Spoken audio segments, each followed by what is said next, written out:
Well, there's been a lot of debate this week about some councils' green policies, about fuel reduction methods and measures and whether there was enough, and also the fight or flee policy. And here to talk with me about some of those issues is David Packham, who's a former CSIRO bushfire scientist. David, you're an expert. You warned Nillumbik Council, which takes in St Andrews and Arthurs Creek, where there were deaths on Saturday, about their pro-tree policy, what, 6 years ago? Yes, that would be right. What did they say? Well, they didn't really say much. It was the Nillumbik Ratepayers Association who were uncomfortable with the fire threat, and they asked me to do an assessment.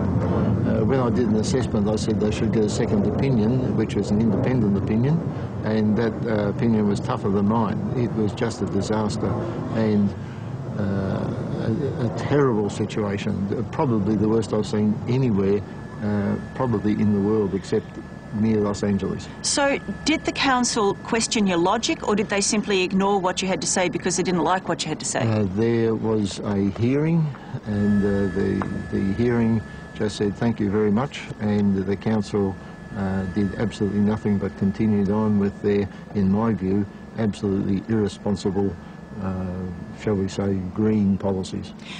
Do you believe these policies contributed to these fires? Absolutely, without the slightest doubt.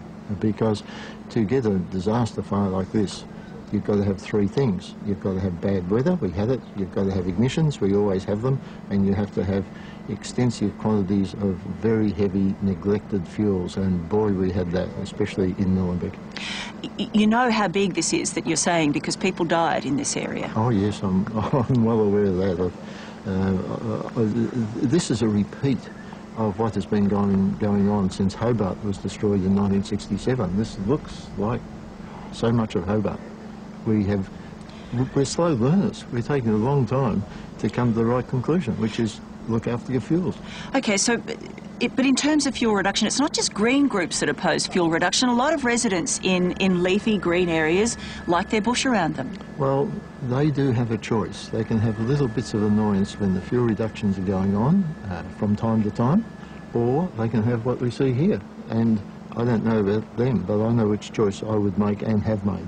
There will be a Royal Commission into this. It will presumably go through all of these questions. Do you believe that the Royal Commission will find failures at a local government and a state government level? Well, in terms of fuel management, they will, or it will.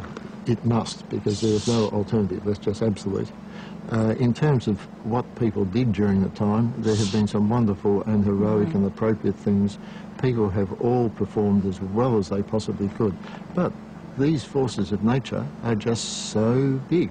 The fires we've had in Victoria have been equal in energy release to 660 Hiroshima bombs. Now, no amount of helicopters or yellow uniforms are going to change that. I think there's no question that we've heard some remarkable stories of heroism and wonderfully good things that were done on Saturday, but I guess the point of the Royal Commission is to learn from the mistakes, and you think you've got a finger on the mistakes. Oh, well, there is one outstanding mistake which has been found by the House of Representatives inquiry in 2003 and by the Victorian Parliamentary inquiry, which gave its report only 6 months ago. You must manage your fuels or you'll have these disasters. David, what about the fight or flee early policy? I mean, some people found their very best laid fire plans, literally went up in smoke. It's a highly stressful situation. It's an area in which you cannot afford to make a mistake. It's an area also in which you've had no previous experience. Now, I'm one of the authors of the fight or flee, and I do believe that careful, honest research has got to evaluate every death here, and that policy has got to be validated or altered or, if necessary, rejected. I'll be very surprised if it doesn't turn out, with careful, honest work, to be shown to be the most appropriate policy.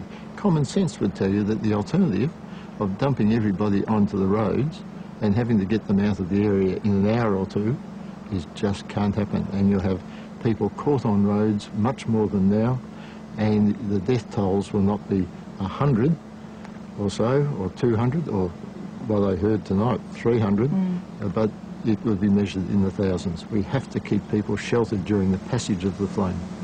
All right, David, you drove 3 hours to be with us tonight. We appreciate your time. Thank you very much. That's all right. Okay, well, thank you. No worries. Goodbye. David Packham. We'll be back with more right after the break.